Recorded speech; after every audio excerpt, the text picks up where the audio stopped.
Hi everyone, मी श्वेता. स्वागत आहे तुमचं आपल्या चॅनलवर. तर मिनी ब्लॉग मी इव्हिनिंगपासून स्टार्ट केलेला आहे. ऋग्वेद स्कूलमधनं आल्यावर त्याला असाच हलका स्नॅक्स हवा असतो, त्यासाठी मी पॉपकॉर्न तयार केले. त्यानंतर लगेचच स्वयंपाकाची तयारी केलेली आहे, कारण गणपती बाप्पा आलेले आहेत. आरती, नैवेद्य, त्यानंतर संध्याकाळी सोसायटीची आरतीसुद्धा असते, तिथे पण जावं लागतं. म्हणून लगेचच मी स्वयंपाकाची तयारी केलेली आहे. वरण भाताचा कुकर लावलेला आहे. शेवग्याच्या शेंगाची भाजी बनवत आहे, त्यासाठी कांदा, लसूण, शेंगदाणे, खोबरं हे सगळं मी भाजून घेतलेलं आहे. मिक्सरला छान असं वाटण तयार केलं. त्यानंतर भाजी फोडणी देऊया. कढईमध्ये 2 चमचे तेल, जिरे मोहरी व्यवस्थित फुलल्यानंतर त्यामध्ये चिमूटभर हिंग टाकायचा आणि जे वाटण आपण तयार केलेलं आहे ते सुद्धा टाकून घेतलेलं आहे. वाटण टाकल्यावर लगेचच आपल्याला सुखे मसाले जे आहेत ते घालून घ्यायचे आहेत, म्हणजे मसाले कलर खूप छान येतो आणि त्यानंतर टेस्टसुद्धा भारी लागते. यामध्ये आपल्या आवडीनुसार सुखे मसाले म्हणजे लाल तिखट, हळद, धने जिरे पावडर आणि गरम मसाला आपल्या आवडीनुसार 1 चमचा, अर्धा चमचा असं तुम्ही करू शकता. झाकण ठेवून मसाला व्यवस्थित असा आपण शिजू दिलेला आहे. तुम्ही बघू शकता मस्त असा परतला गेलेला आहे.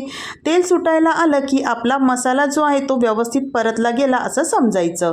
यामध्ये शेवग्याचे शेंग मी तोडून आणि त्याला स्वच्छ धुवून टाकून घेतलेले आहेत. त्यानंतर आपण याच्यामध्ये पाणी ॲड करूया. पाणी गरम पाणी ॲड करावं, शक्यतो भाजीला टेस्ट खूप भारी लागते.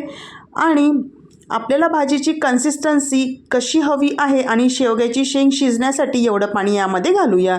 1.5 ग्लास मी पाणी याच्यामध्ये घातलेलं आहे. त्यानंतर चवीनुसार मीठ. हाय फ्लेमला 1 उकळी आल्यानंतर झाकण ठेवून 10 ते 15 मिनटं ही भाजी शिजवू देऊया. तुम्ही बघू शकता मस्त अशी तर्री आलेली आहे. लगेचच मी पापड तळायला घेतलेले आहेत. नैवेद्याचं ताट म्हटल्यावर पापड पण आपण तळून घेतच असतो. तर पापड तळलेला आहे आणि गणपती बाप्पाचा नैवेद्य आणि सकाळ संध्याकाळ आरती म्हणजे मोदक तर असायलाच हवे. तर हे जे मोदक आहे तळणीचे मोदक आहे, म्हणजे माझी आई तळणीचे मोदक बनवते, तर तेच मी फॉलो केलेलं आहे.